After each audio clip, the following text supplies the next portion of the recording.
After another weekend of Premier League football, Heroes and Villains is back a day later than normal because of the bank holiday festivities, so without further ado, let's get cracking and take a look at the Heroes and Villains from the Premier League this weekend. Starting as always with a hero, we've got Charlie Daniels. Bournemouth may have lost on Saturday lunchtime, but the goal that put them in front is an early contender for goal of the season. Left back Charlie Daniels struck a half volley from a ridiculous angle in an area where most men would have took a touch and put it back in the mixer, but not Charlie Daniels. He hit it as sweet as a nut and in off the underside of the bar, giving new Man City keeper Edison absolutely no chance. You could have put Claudio Bravo in there with him too and it still would have gone in, although that's not saying much actually. Our first villain of the week is Mike Dean.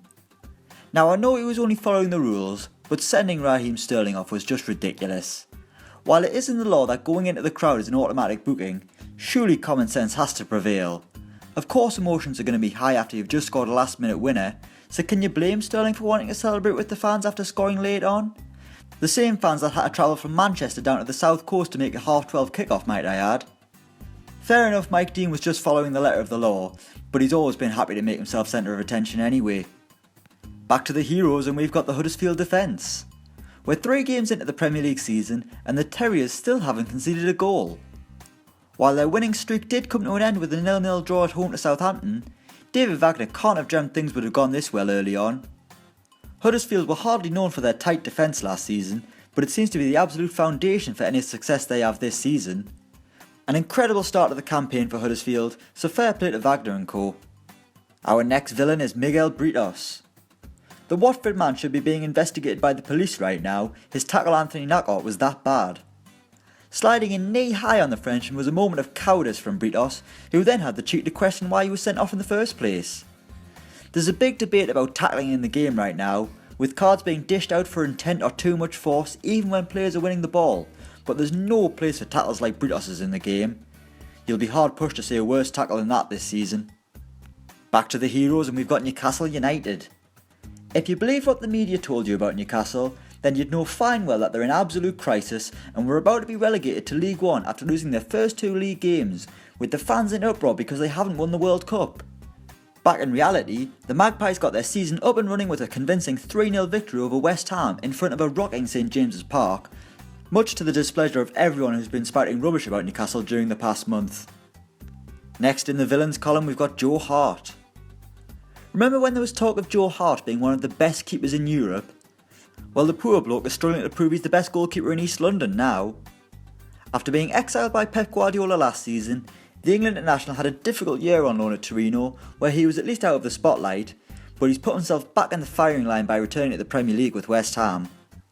Hart has already picked the ball out of his net 10 times this season, and while the defence in front of him aren't doing him any favours, this isn't the same Joe Hart who ruled Man City 2 years ago.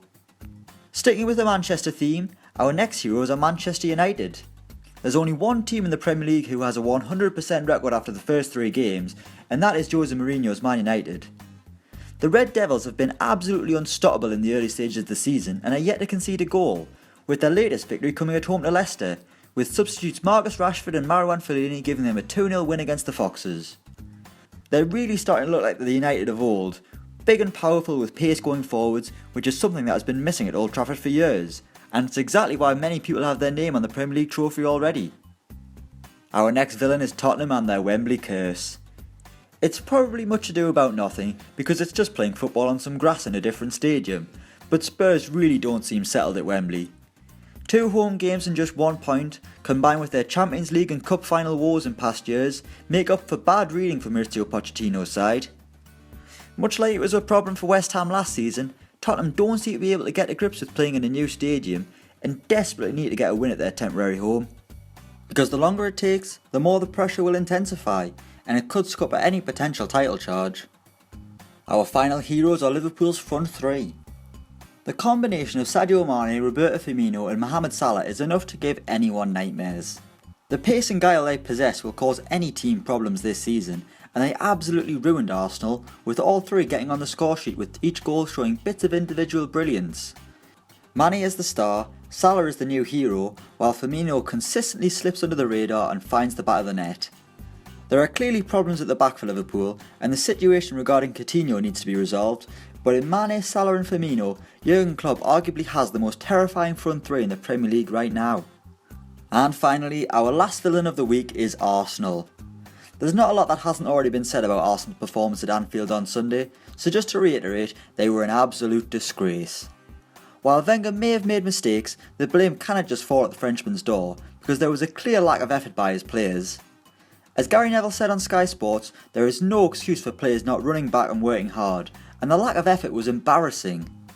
There are big problems at the Emirates right now, up and down the club, but do you really expect them to be resolved anytime soon?